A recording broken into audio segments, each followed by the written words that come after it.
Esta tarde contamos con Rafael Moreno Bric y mientras os vais terminando de acomodar para escuchar su webinar, os voy a hablar un poquito acerca de él.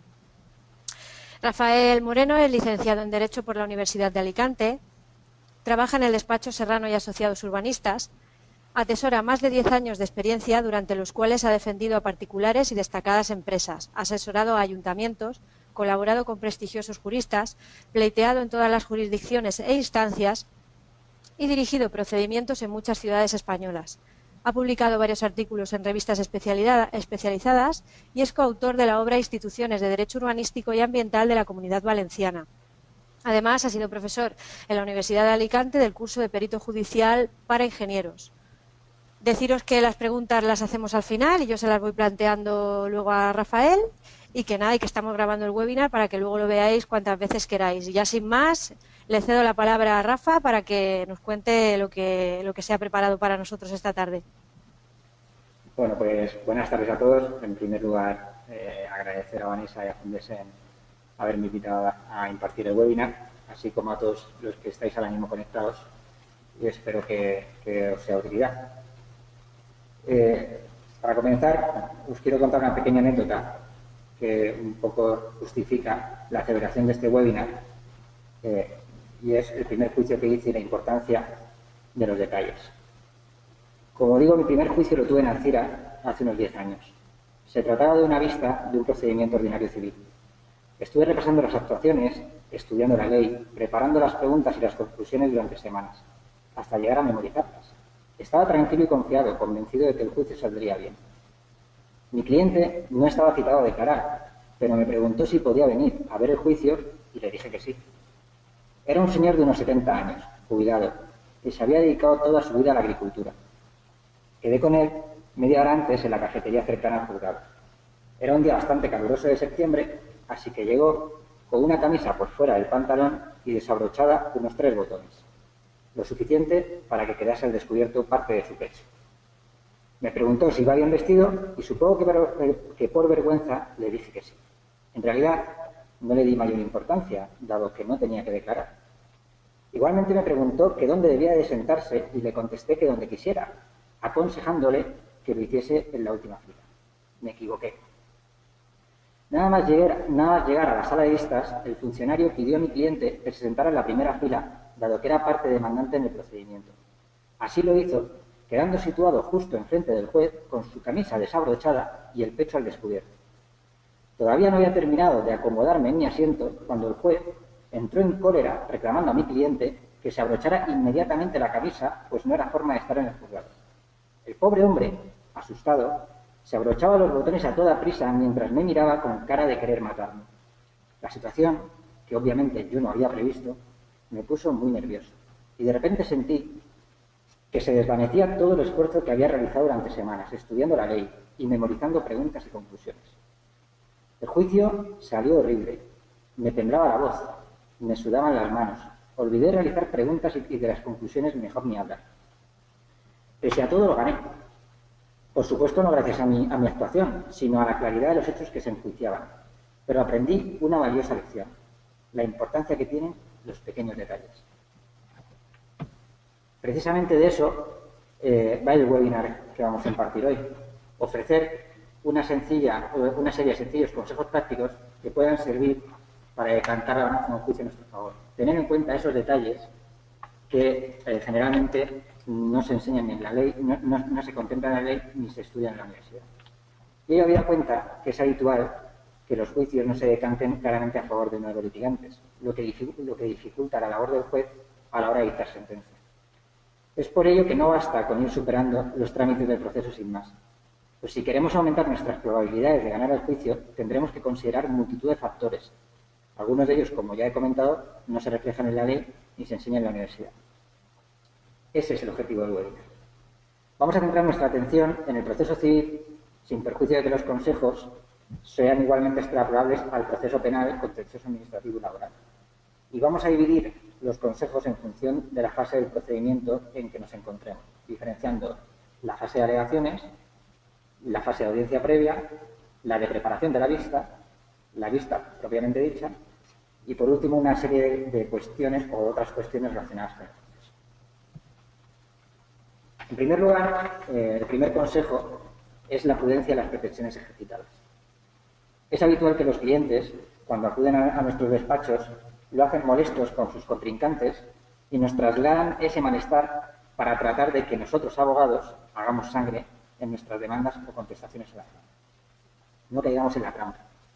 Somos nosotros quienes debemos de tomar la decisión, consensuadamente con el cliente, pero de hacerle ver cuál es la pretensión prudente que debemos de plantear en la demanda o en la contestación a la demanda.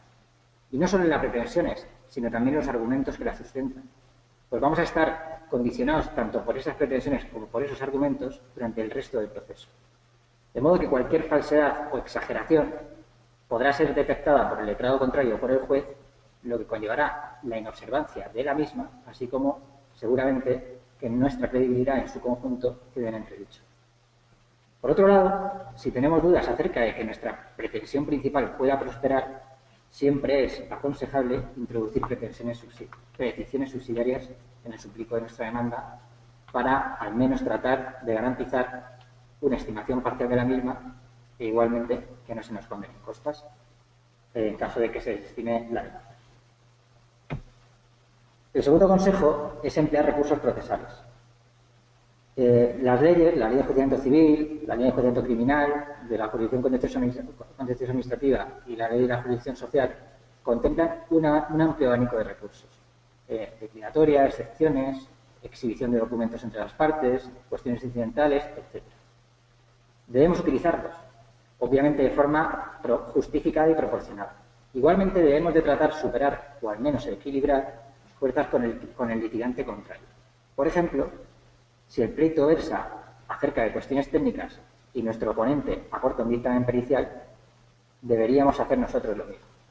Porque si no, el juez solo contará con la versión técnica del informe que aporte el contrario y no de la nuestra si no hemos aportado nosotros un informe. Y eso podría hacer decantar la balanza del juicio a favor de nuestro oponente. En definitiva, un conocimiento profundo de la ley procesal es imprescindible para ser un buen abogado litigante. Los juicios se pueden ganar despreciando incluso el derecho material cuando somos capaces de detectar la existencia, por ejemplo, de una excepción procesal. Con lo cual debemos de tener un conocimiento profundo de la ley de enjuiciamiento civil y del resto de leyes que comento. Del mismo modo, es importante, incluso diría fundamental, analizar la jurisprudencia del Tribunal Supremo y de la audiencia provincial que corresponda, en función de dónde se celebre el juicio, en relación al asunto que nos ocurre. Ello porque al final el juzgado que vaya a dictar sentencia estará vinculado por esa jurisprudencia de la audiencia provincial o si es del Tribunal Supremo aún más, con lo cual debemos de tener en cuenta la existencia de esa jurisprudencia y debemos de, antes de presentar demandas o contestaciones a la demanda, valorarla, analizarla y tenerla en consideración en concreto. El tercer consejo es cuidar la claridad, extensión y el formato del escrito. Tenemos que lograr captar la atención del juez. No basta simplemente con exponer nuestros argumentos, sin más. Tenemos que intentar que esos argumentos lleguen al juez. Los jueces tienen muchos asuntos y el nuestro será a priori uno más, salvo que le convenzamos, una vez lea nuestra demanda o nuestro escrito de contestación a la demanda, que nuestro asunto tiene o reviste cierto interés. Y para ello debemos de conseguir, desde mi punto de vista, 4 objetivos. Que el escrito sea claro, ordenado, conciso y estético. En primer lugar, claro, en el sentido de que debemos poner el acento en los hechos y los fundamentos que importan y tienen relevancia para resolver el juicio, a nuestro favor, obviamente. Y es fundamental que el suplico esté correctamente formulado. Y finalmente resulta aconsejable incorporar otros higos, 2 en concreto, la de subsanación de defectos y la de designación de archivos. La de subsanación de defectos porque si se nos ha olvidado aportar el poder para pleitos o en su día cuando había que pagar la tasa judicial, etcétera, etcétera, curarnos en salud a efectos de que el juzgado nos requiera esa subsanación. En cuanto a la designación de archivos, porque si estamos aportando, por ejemplo, una escritura, una copia de una escritura de compraventa y no hemos designado como archivo en la notaría donde se otorgó esa escritura, si la contraparte pusiese en entredicho que que la fotocopia que hemos aportado se corresponde con la original, no podremos pedir al juzgado luego en la audiencia previa que requiera al notario para que aporte copia de esa escritura original. En segundo lugar, el escrito debe ser ordenado.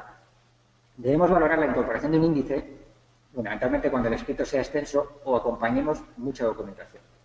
Las páginas deben de ir numeradas y tenemos que facilitar referencia jurisprudencial para que el juez pueda no solo quedarse con el extracto de la sentencia que nosotros plasmemos en nuestro escrito de alegaciones, sino igualmente acudir a la base jurisprudencial, buscar la sentencia y examinarla en su totalidad. En tercer lugar, el escrito debe ser conciso. Cada vez más se valora la capacidad de síntesis de los litigantes, y así lo demuestra el hecho de que el Tribunal Supremo ha decidido limitar la extensión de los recursos de casación a 50.000 caracteres con espacio, que equivale a unas 25 páginas. De modo que, si para un recurso de casación ya se ha limitado que los escritos tengan una extensión de unas 25 páginas, con mayor motivo, en primera instancia o en recurso de apelación ante la audiencia provincial, deberíamos de ser cuidadosos y no excedernos o no extendernos de más.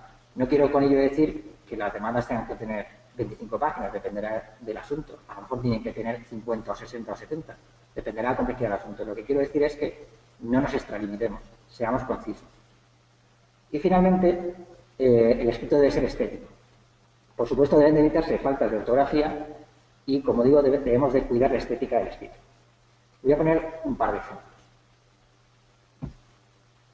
Como veis, es la primera hoja de 2 demandas para que podamos comparar la que, a mi modo de ver, estaría estéticamente bien formulada y la que no. A la izquierda de la pantalla podéis ver la que es el ejemplo de una demanda estética y en el margen derecho, o la parte derecha de la pantalla, veréis la que no. Por ejemplo, podréis observar en la de la parte derecha, en la que está mal formulada, que el procurador al principio es don Octavio, sin embargo, la línea de abajo, cuando hablamos de la clienta, es Esperanza y no hemos puesto doña. Por ejemplo, hay una falta de ortografía en la tercera línea con el documento número 1, donde número no lleva acento.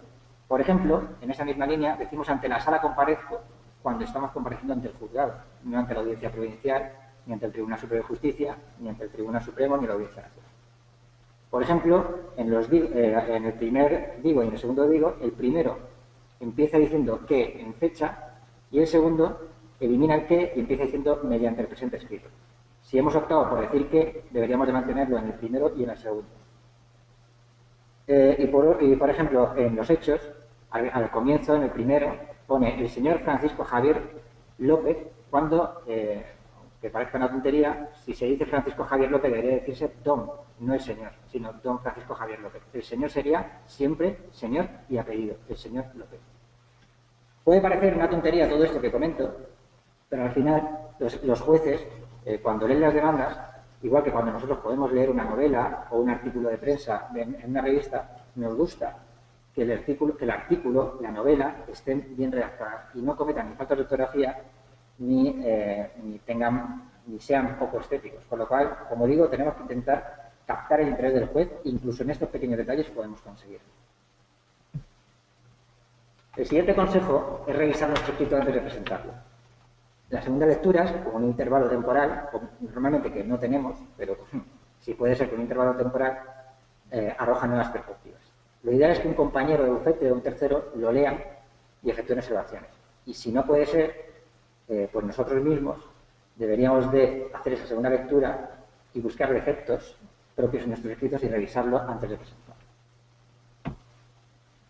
Y en quinto lugar, el quinto consejo en la fase de alegaciones es analizar detenidamente el escrito del oponente para conocer los hechos y fundamentos en que se funda y poder rebatirlos. Igualmente debemos de rastrear para encontrar incongruencias, exageraciones, errores o omisiones de los que poder sacar ventaja. No se trata de dejar en mal lugar al compañero, pero sí de encontrar si hay una incongruencia entre lo que dice en el hecho primero y lo que dice en el hecho cuarto, etcétera, para ponerlo de manifiesto en la fase de conclusiones en el acto de la lista. Ya pasando a la fase de la audiencia previa, el primer consejo sería preparar un guión. La audiencia previa está regulada en los artículos 414 a 430 de la Ley de Enjuiciamiento Civil y esos artículos ponen de manifiesto cómo debe ser el íter de la audiencia previa, aunque ciertamente algunos jueces luego deciden modificar la estructura de la audiencia previa, pero con carácter general casi todos respetan el modelo que yo pongo aquí. Por eso yo digo, yo lo hago así, antes de ir a la audiencia previa, me preparo un guión con las siguientes cuestiones. La primera, cuestiones previas, esta no está en la ley, pero a mí me parece interesante poner cuestiones previas, como por ejemplo, si vamos a actuar en sustitución de un compañero, manifestarlo al inicio de la audiencia previa. También debemos de prever la inasistencia de la contraparte. Puede pasar que no acuda el abogado o el procurador contrario, pues debemos de tener en cuenta qué pasa en esos casos. Pues eso debemos de valorarlo y plasmarlo en nuestro guión, que nos servirá para todas las audiencias previas. En segundo lugar, la ratificación de la demanda y solicitud de accidente de prueba. En tercer lugar, intento de arreglo o transacción, examen de secciones procesales, alegaciones complementarias y aportación de documentos, posición de las partes ante los documentos y dictámenes presentados de contrario. Aquí me detengo un segundo, porque cuando llegamos a este punto de valorar los documentos que aporta la contraparte, debemos de llevar mucho cuidado a la hora de impugnar la autenticidad de los documentos. Una cosa es impugnar el valor probatorio y otra cosa es impugnar la autenticidad. Si lo hacemos, si impugnamos la autenticidad de los documentos, en primer lugar tenemos que tener, desde mi punto de vista, claro que ese documento no es auténtico. Y deberíamos de proponer pruebas para demostrar que no lo es. Como por ejemplo, pues si se trata de una firma, pues pedir un perito calígrafo para demostrar que la firma de ese documento no está hecha porque se supone que aparece en el documento que ha presentado la contraparte. Asumimos en este caso, si nos hemos equivocado, aparte de que nos condenen a la sanción que establece la ley, además asumimos, como había comentado al principio, perder credibilidad ya no solo en este punto, sino incluso en el conjunto global de nuestra demanda. Luego, en quinto lugar, la posición de las partes en sexto lugar, la fijación de hechos controvertidos. Este es importantísimo, aquí es donde vamos a tener que centrar lo que será el objeto de debate en el acto de la vista, la proposición de prueba, igualmente fundamental, y en octavo lugar, la impugnación de pruebas admitidas o inadmitidas. Tener en cuenta que en la audiencia previa, en un juicio ordinario, se formularía recurso de reposición más protesta. Si estuviésemos en un juicio verbal, no se formula recurso de reposición, sino que directamente se protesta. A mí me gusta siempre en mi guión incorporar posibles situaciones. Por ejemplo, si me inadmiten una testifical o si admiten a la parte contraria un documento que ha aportado en una audiencia previa. Yo me pongo siempre posibles situaciones e intento buscar respuestas para no tener que, en la medida de lo posible, no tener que en el mismo momento de la audiencia previa buscar argumentos para rebatir. También tener en cuenta que siempre que formuléis recurso de repetición tenéis que decir qué artículo se ha vulnerado para que sea admitido al trámite. El segundo consejo que tiene que ver con la audiencia previa, con la fase de audiencia previa, es establecer adecuadamente el orden de la prueba propuesta. El artículo 300 de la Ley de Enjuiciamiento Civil ya nos dice que la prueba se practicará de la siguiente manera: interrogatorio, testifical y pericial. Bien. Ahora bien, dentro de cada uno de esos apartados, sobre todo en la testifical, porque interrogatorio suele haber uno y pericial normalmente suele haber uno, pero testigos pueden haber varios. Entonces, debemos establecer adecuadamente el orden de las declaraciones. Muchas veces, cuando pensamos en los testigos, según se nos ocurren en la cabeza, los vamos apuntando. Ojo, según los apuntemos en el seno de la audiencia previa, se practicará la prueba en el acto de la vista. Y deberíamos de tener esto en cuenta. Por ejemplo, en una tanda de penaltis de un partido de fútbol, el orden de los jugadores que los tirarán no es caprichoso. El entrenador debe seleccionar primero al que más confianza tenga y, en último lugar, el quinto tirador también seguramente el que más confianza tenga. Nosotros, como abogados, debemos también de valorar, cuando propongamos a los testigos, quién nos ofrece más credibilidad, más garantías de nuestros testigos y quién menos. O también debemos de valorar quién tiene un conocimiento global de todos los hechos que se enjuician y qué testigo a lo mejor solo tiene conocimiento de una parte de los hechos que se enjuician. Igualmente debemos de valorar que la ley puede limitar, o el juez podría limitar en el acto de la vista, la declaración de dos testigos que declaren sobre los mismos hechos. Por ejemplo, en un juicio que verse sobre una impugnación de un acta de una comunidad de propietarios, si citamos a 5 testigos, perdón, a 5 vecinos a declarar como testigos, es probable que el juez en la audiencia previa admita la declaración de los 5. Pero en el acto de la vista, cuando ha declarado el segundo, corte y diga que no declare ninguno más. ¿Qué podría pasar? Que a lo mejor hemos propuesto en cuarto lugar al más listo de los 5 y nos hemos equivocado. Por eso, repito, es importante que cuando propongamos la prueba en la audiencia previa lo hagamos con conocimiento de quién nos interesa que declare en primer lugar, quién en segundo, en tercero, en cuarto, en quinto, etc. Por otro lado, si somos demandantes, podemos tratar de obtener la última palabra y hay técnicas para conseguirlo. Por ejemplo, citar a un testigo como testigo perito, siempre y cuando, lógicamente, tenga conocimientos técnicos. ¿Qué conseguimos con eso? Que el testigo perito declare después de los testigos y antes que el perito. Con lo cual, incluso si somos demandantes y nuestros testigos van a declarar antes que los testigos del demandado, si hemos propuesto a uno de ellos como testigo perito, conseguiríamos que declarase después de los testigos de la parte contraria. Igualmente, por ejemplo, si somos demandantes, nuestro perito a priori declarará, o bueno, no a priori, deberá declarar antes que el perito de la parte contraria. También en ese caso podemos evitar careo entre peritos, bueno, eso sobre todo si tenemos confianza en el nuestro, para que declaren los dos a su vez. Igualmente en ese caso habríamos conseguido que no declare en último lugar el perito de la parte contraria. Finalmente, debemos de llevar la instructa de la proposición de la prueba, una copia para el juez y otra copia para el resto de las partes litigantes. Y en último lugar, como consejo de la audiencia previa, es pedir la grabación para poder visualizarla antes de celebrar la vista. Ya en la fase de la preparación de la vista, el primer consejo que os doy es tener en cuenta diferentes aspectos de cara a la preparación del juicio. 3 en concreto. 1. Tener un conocimiento y proceder al estudio, al repaso del asunto, de todos los escritos, fundamentalmente de la demanda y la contestación a la demanda, así como de la grabación de la audiencia previa. Lo digo porque normalmente desde que se presenta la demanda y la contestación hasta que se celebra la audiencia previa pueden pasar unos meses y cuando llega ese momento podemos haber perdido un poco de memoria de lo que hayamos dicho o lo que haya dicho la parte contraria. En segundo lugar, debemos de proceder a la preparación de la práctica de la prueba y de las conclusiones. Y en tercer lugar, y esto es importante, debemos controlar los imprevistos. Por ejemplo, hechos nuevos que han sucedido desde la audiencia previa hasta el acto de la vista. La jurisprudencia actualizada, como os he dicho al principio, es muy importante tener en cuenta la jurisprudencia porque vinculará al juez.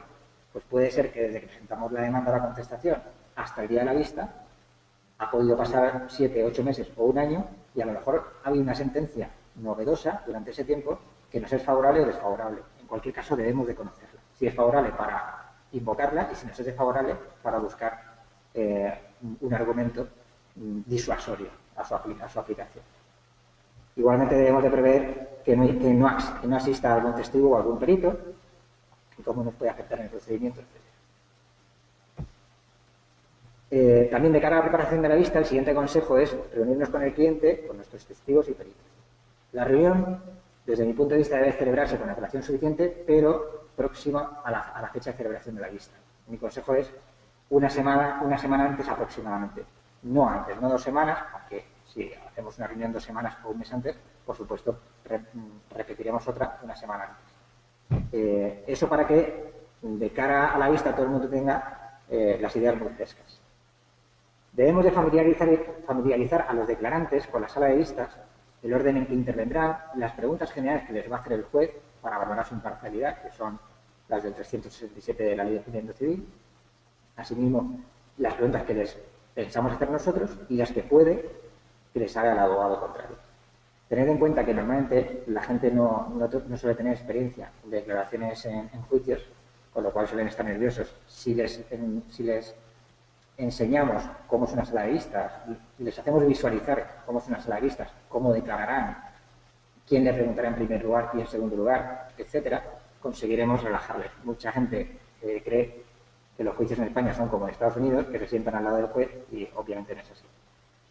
Como anécdota os diré que en penal siempre se declara de pie, los testigos, bueno, todo el mundo declara de pie, y en civil los jueces pueden optar de pie o sentado. Igualmente, yo también les hago ver a los clientes que los abogados dónde nos vamos a sentar, y a veces es difícil porque, aunque histórica, tradicionalmente el abogado de la parte actora se situaba a la derecha del juez y el abogado de la parte demandada a la izquierda, pero eso ha cambiado y ahora también cada juzgado elige cómo situar a demandante y a demandado. Bien, lo ideal es que la reunión que os comento que deberíamos de celebrar, lo ideal es que estén presentes todas aquellas personas que vayan a declarar a proposición nuestra, para que además de conocer las preguntas que les vamos a formular nosotros o que les puede formular la parte contraria, comprendan nuestra línea de defensa. Para ello, al inicio de la reunión, debemos de realizar un resumen de la demanda y de la contestación, destacando cuáles son los hechos controvertidos y cómo rebatirlos. Esto es importante, y volviendo al ejemplo del fútbol, que antes habla de la tanda de penaltis, sucede lo mismo en este caso. En un equipo de fútbol donde hay 4 defensas y de los 4 defensas 3 defienden muy bien y 1 defiende mal, ese que defiende mal, aunque 3 defiendan bien, si 1 defiende mal, puede provocar que se pierda el partido. Y en un juicio pasa exactamente lo mismo. Si tenemos 4 testigos, 3 son listos, son buenos, declaran muy bien, pero el cuarto se equivoca y declara una cosa que no tenía que declarar, puede hacernos perder el juicio. Por eso digo que es importante que sepan no solo qué preguntas les vamos a hacer, sino que comprendan por qué le hacemos esas preguntas y también comprendan a dónde queremos llegar. Finalmente, debemos informar a los testigos, a los peritos, y a nuestro cliente, que lleven consigo el DNI, y si son representantes de una persona jurídica, sobre todo si son nuestros clientes, la escritura de poder o de nombramiento. Ya en la fase de la vista, el primer consejo relacionado con la práctica de la prueba. Para ver cómo practicamos la prueba debemos de fijar cuál es nuestro objetivo con cada declaración y, en función de ello, planificar la secuencia y el ritmo de preguntas a realizar. Lo aconsejable es realizar preguntas precisas cuya respuesta se limite a un sí o un no inicial acompañado de un breve comentario. Nunca debemos preguntar a un testigo de los nuestros, o a nuestro cliente o a nuestro perito, si no tenemos mucha confianza en ellos, que hacer una pregunta genérica como cuénteme qué pasó. Porque si hacemos esa pregunta, podemos meternos en un lío y que ese cuénteme qué pasó se convierta en una explicación de 5 minutos donde se digan cosas que a lo mejor no nos interesa que se cuenten. Por eso es más conveniente hacer preguntas directas para que la respuesta sea sí, no y como mucho no, acompañado de ese breve comentario. Luego, cuando interroguemos a las partes, testigos o peritos contrarios, no reiterar, y esto es importante, no reiterar ni insistir en preguntas idénticas o similares cuando ya hemos obtenido una respuesta que nos es beneficiosa. Sucede muchas veces que a lo mejor en un juicio preguntamos a un testigo, por ejemplo, ¿entonces es cierto que se debían los 5.000 euros? El testigo dice que sí, lo cual nos viene muy bien, y como nos ha dicho que sí, nos viene muy bien, no nos lo esperábamos e insistimos en la pregunta. Decimos, ¿entonces está usted diciendo? No hagamos eso, porque a lo mejor ha dicho que sí, sin darse demasiada cuenta de lo que le estábamos preguntando, no le invitemos a que rectifique. Si ha dicho que sí, no preguntemos nada más, por lo menos acerca de esa cuestión. Pasemos a otra cosa o no hagamos ninguna otra pregunta. Y en cualquier caso, debemos no preguntar, o debemos de tratar no preguntar a los testigos, peritos contrarios, sobre todo a los testigos, también a los peritos, por cuestiones cruciales si no conocemos la respuesta. Podemos hacerlo con la parte contraria, porque la parte contraria se presupone que siempre va a declarar a su favor, puede mentir, con lo cual no le va a beneficiar lo que diga a su favor, pero sí le va a perjudicar lo que diga en su contra. Con lo cual, cuando interroguemos a la parte contraria, podemos permitirnos la licencia de preguntar cosas, incluso aunque previsiblemente vaya a responder en contra nuestra.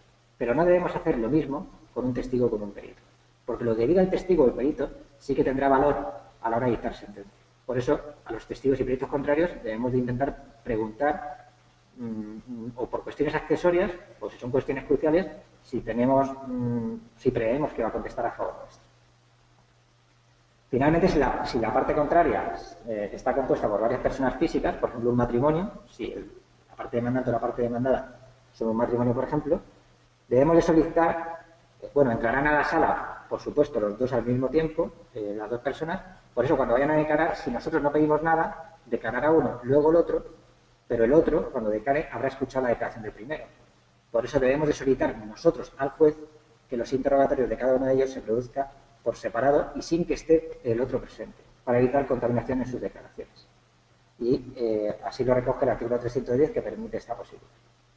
Igualmente, deberíamos de solicitar a su señoría que no salgan los testigos de la sala si se prevé que puede existir contaminación en sus declaraciones. El ejemplo que he puesto antes de la comunidad de propietarios, donde vienen varios vecinos, declara el primero, termina de declarar y el juez a veces les dice que pueden permanecer en sala o marcharse. Yo, si hay varios testigos, varios vecinos, pediría en ese caso al juez que diga, que pida al testigo que siga permaneciendo en la sala, por lo menos hasta que terminen de declarar los testigos que, como él, son vecinos de la comunidad de propietarios. El siguiente consejo es acerca de las conclusiones. Bien, las conclusiones hay que focalizarlas en los hechos controvertidos, las pruebas practicadas y argumentos a nuestro favor. Un posible esquema de conclusiones, aunque por supuesto cada juicio tendrá una situación diferente, pero un posible esquema podría ser el siguiente. Introducción, determinación de los hechos controvertidos, o más que determinación, recordatorio de los hechos controvertidos que deberían de estar fijados ya en la audiencia previa, análisis pormenorizado de cada uno de los hechos controvertidos, y este es el momento clave. Aquí es donde deberemos de valernos de las pruebas y argumentos que nos concedan la razón, y al mismo tiempo tendremos que tratar de desacreditar o de destapar la inconsistencia de los razonamientos de la parte contraria. Y la cuarta parte de este esquema sería la conclusión final y reiteración de nuestros a mí me gusta llevarlas por escrito, al menos el guión, con huecos a rellenar en función de las declaraciones que se practiquen. Obviamente, antes del juicio podemos prever lo que van a declarar nuestros testigos y nuestros peritos, pero no lo que van a declarar los testigos o peritos de la parte contraria. Por eso es bueno dejar un huequecito para, si declaran algo a nuestro favor, a medida que vayan declarando, poder rellenar ese hueco en las conclusiones y a la hora de leerlas o de hacer nuestras conclusiones, poder hacer mención a esa declaración que nos ha sido beneficiosa. Una vez finalizada la vista, igualmente a mí me gusta ofrecer copia de las conclusiones al juez. No siempre las aceptan, pero sobre todo si el asunto es complejo, a mí me gusta ofrecerlas para que tengan, aparte de la demanda de la contestación, también las conclusiones donde a lo mejor hemos dicho o hemos mencionado una sentencia nueva o hemos hecho alusión a algún hecho que puede tener importancia.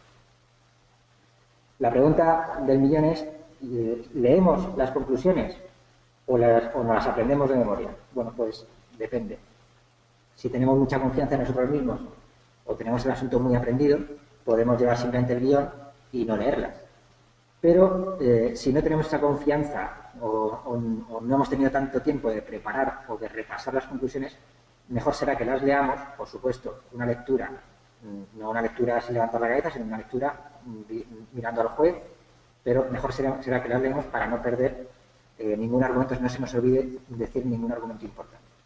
Y en este sentido yo diría que improvisaciones las justas, porque las improvisaciones, para poder hacerlas, debemos tener mucho control del asunto. En las conclusiones debemos demostrar, en el trámite de conclusiones, debemos mostrar decisión. Debemos hablar con claridad y emplear recursos de oratoria. Hay muchos. Yo simplemente voy a mencionar 3, que son los que más utilizo yo, pero por supuesto hay libros de oratoria y hay cursos de oratoria donde se enseñan muchos más. Por ejemplo, uno es el lenguaje corporal. Las palmas abiertas sirven para, por ejemplo, manifestar, si estás diciendo, por ejemplo, señoría, mi cliente no sabía nada, palmas abiertas. Si queremos mostrar una acusación, dedo índice hacia adelante, señoría, mi cliente hizo eso, o la parte contraria no debería, con el índice hacia adelante. Eso es lenguaje corporal. Por ejemplo, la lectura directa de documentos. Si hay una estipulación en un contrato que nos es muy beneficiosa, dejaría de leer las conclusiones para coger precisamente ese documento, alzarlo, levantarlo, que el juez vea cuál es, aunque sea otro, pero que vea que alzamos el documento, que es una técnica oratoria, y luego leer de ese documento aparte esa cláusula. O si es una sentencia del Tribunal Supremo, de la Audiencia Provincial, que igualmente nos interesa, exactamente lo mismo. Llevarla impresa, alzarla y leer la parte de la sentencia que nos interesa. Y el tercer recurso de oratoria que a mí me gusta utilizar es el silencio activo. El silencio, aunque habitualmente pueda resultar incómodo, en los juicios puede ser atrayente. Sobre todo el silencio que hacemos después de formular una pregunta al aire. Hacemos la pregunta, mantenemos ese silencio y captamos la atención del juez a la hora de dar la respuesta a esa pregunta que nosotros mismos nos hemos formulado. Finalmente, debemos de valorar el tiempo de que disponemos para hacer las conclusiones. No es lo mismo un juicio con muchos testigos y peritos, donde obviamente el juez nos va a dar más tiempo, un juicio sencillo donde hay un hecho controvertido y declaran dos testigos. Ahí debemos de ser cautos y llevar las conclusiones más comprimidas. Para finalizar con el trámite de conclusiones llega el momento de persuadir al juez, de decantar la balanza a nuestro favor, de ser creativos. Los jueces están cansados de ver juicios, con lo cual, igual que había dicho con la demanda, debemos de captar su atención. Y para ello a mí me gusta siempre intentar hacer que el juez se ponga en el lugar de nuestro cliente y de convencerle de que actuaría de la misma manera que él. O, por ejemplo, si estuviésemos en un juicio de deficiencias constructivas y nuestro cliente ha comprado una casa con muchas deficiencias constructivas, podríamos finalizar las conclusiones haciendo un relato de las mismas, pues el suelo está mal puesto, la electricidad está mal puesta, etcétera, etcétera, y después de hacer ese relato, lanzar esa pregunta al aire que yo antes decía. ¿Quién querría comprar una casa con todos estos defectos? Yo no. Y ese silencio es el silencio activo al que antes me refería. Y hacer al juez ponerse en lugar de si él compraría esa casa. Por eso digo, las conclusiones tenemos que intentar ser algo creativos para no ser planas. Y finalmente, aunque no está puesto en la diapositiva, por supuesto, no mantener todo el rato la misma entonación. Debemos de aumentar la entonación en los momentos clave, en aquellas cosas que nos interesan. También, como tercer consejo, lógicamente pedir la grabación de la vista de cara a posibles recursos de apelación o incluso para visualizarla y detectar posibles defectos que hemos cometido nosotros mismos como abogados para mejorar de cara a futuros juicios. Y el último apartado de consejos, de otras cuestiones, bueno, pues en primer lugar, la documentación que hay que llevar al juzgado, siempre que intervengamos en el proceso, ya sea la audiencia previa o la vista, debemos de llevar con nosotros la legislación procesal que corresponda, la ley CRIM, la ley de la jurisdicción o la ley de procedimiento laboral, y la ley material igualmente, el Código Civil, Código Penal, la ley 3022, ahora la ley 29/2015, el Estatuto de los Trabajadores, etc. Pues frecuentemente vamos a tener que consultarlas en el momento de la audiencia previa de la vista.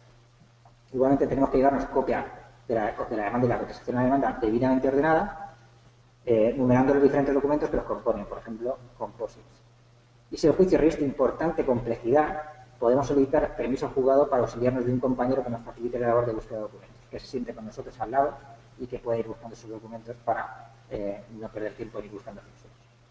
Debemos de llevar con nosotros también un listado de teléfonos de personas a quienes tengamos que localizar con cierta urgencia, el procurador obviamente, cliente, testigos o peritos, y nuestra agenda, sobre todo en menciono la audiencia previa, porque en la audiencia previa normalmente se señala en ese mismo momento la fecha de celebración de la vista, con lo cual es bueno que tengamos la agenda de y también, lógicamente, el carnet colegial, que lo piden los juzgados antes de celebrarlos.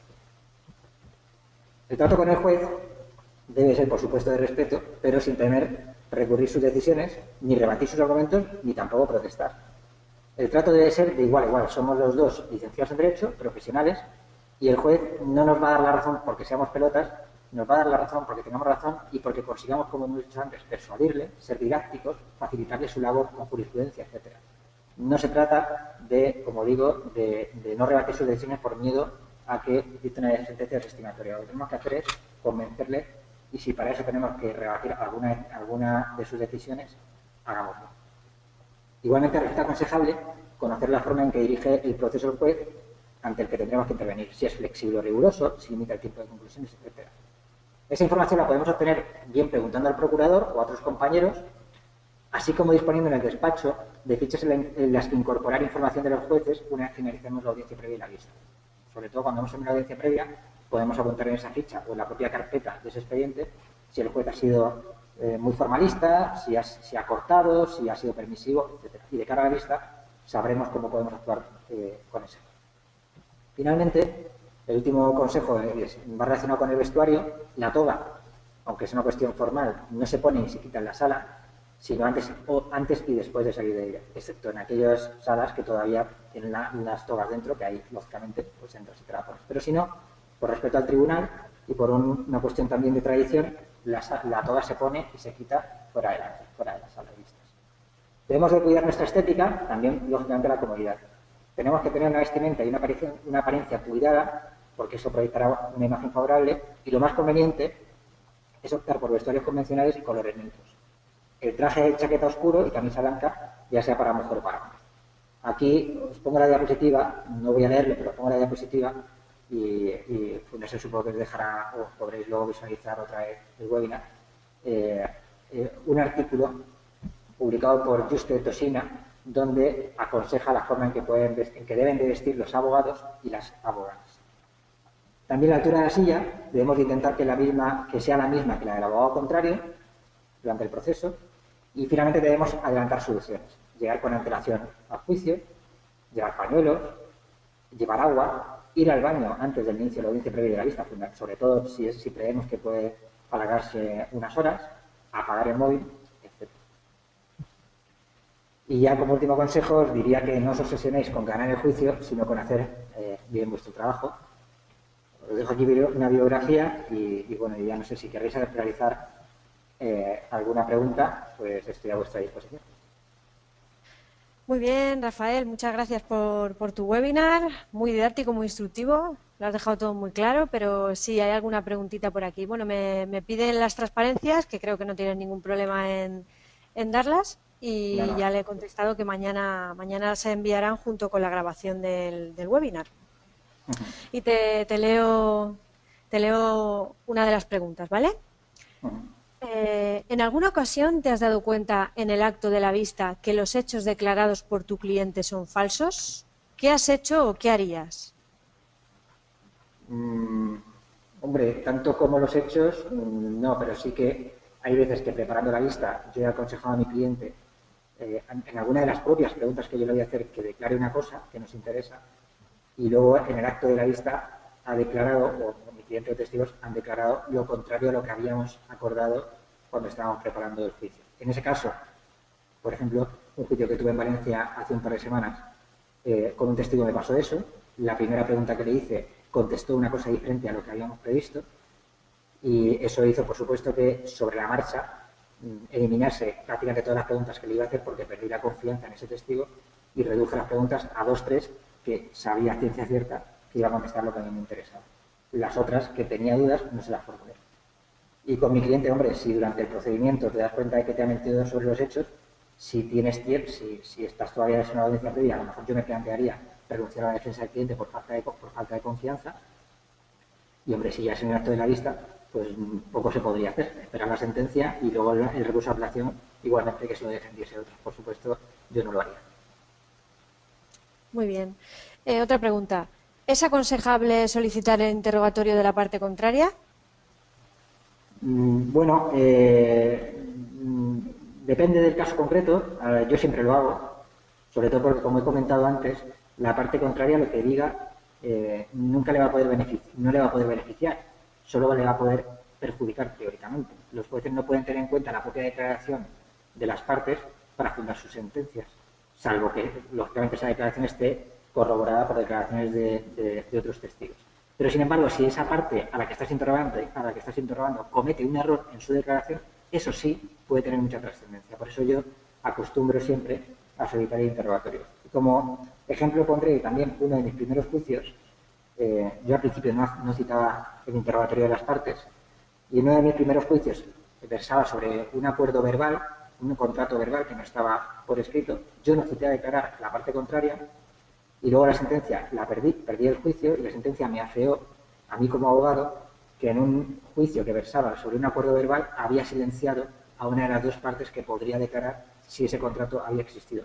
Con lo cual, también debemos de llevar cuidado porque podemos luego perjudicar a nuestro cliente por renunciar a la declaración del interrogatorio de parte. Ya digo, con carácter general, yo siempre lo pido. Habría que ver, hombre, si el juicio trata sobre cuestiones jurídicas, pues no lo hago, o el caso concreto, pero con carácter general yo sí que solicito interrogatorio de parte. Y como última pregunta, me preguntan por aquí, ¿cómo podemos lograr tranquilizar a nuestros clientes o testigos para que no se pongan nerviosos antes del juicio o en el juicio? Bueno, antes del juicio, como he comentado antes, ser lo más didácticos posibles de cara a cómo es la sala de vistas, dónde se van a sentar, cómo van a declarar, etcétera, para que puedan, en ese sentido, si no han declarado nunca, pues visualizar un poco cómo va a ser su declaración, cómo es la sala de vistas. Y luego, si veo que el testigo, o que la parte, o que mi cliente, aún así es una persona que está nerviosa y que va a entrar nerviosa al juicio, lo aconsejable es hacerles un par de preguntas, las 2 primeras preguntas, que sean preguntas muy sencillas, totalmente irrelevantes de cara a la resolución del juicio, pero y donde ellos se sientan muy cómodos a contestar.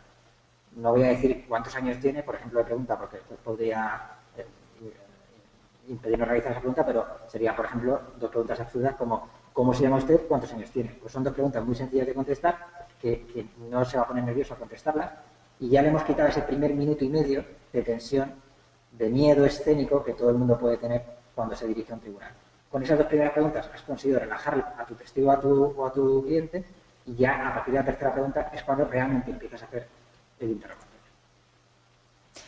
Muy bien, Rafael, pues muchísimas gracias por tu tiempo, por todo lo que nos has contado, por estar con nosotros esta tarde. Al resto de oyentes deciros que, bueno, ya sabéis que se ha grabado y que se va a colgar en nuestra página web de fundesen.es/bt. Nada, Rafa, que muchas gracias por estar con nosotros hoy. Muchas gracias a vosotros, a Fundesen, y como he dicho también a la gente que ha tenido la paciencia de estar al otro lado del ordenador, y espero que haya sido útil la charla, y por supuesto me tienen a su disposición para lo que quieran en mi cuenta LinkedIn, en mi correo personal, que puedo facilitar. Muy bien, Rafa, pues lo dicho, gracias, ha sido muy didáctico y muy instructivo. Y al resto nos vemos en los próximos webinars que tenéis puestos en nuestra web de Fundesen Business Topics. Un abrazo y hasta el próximo.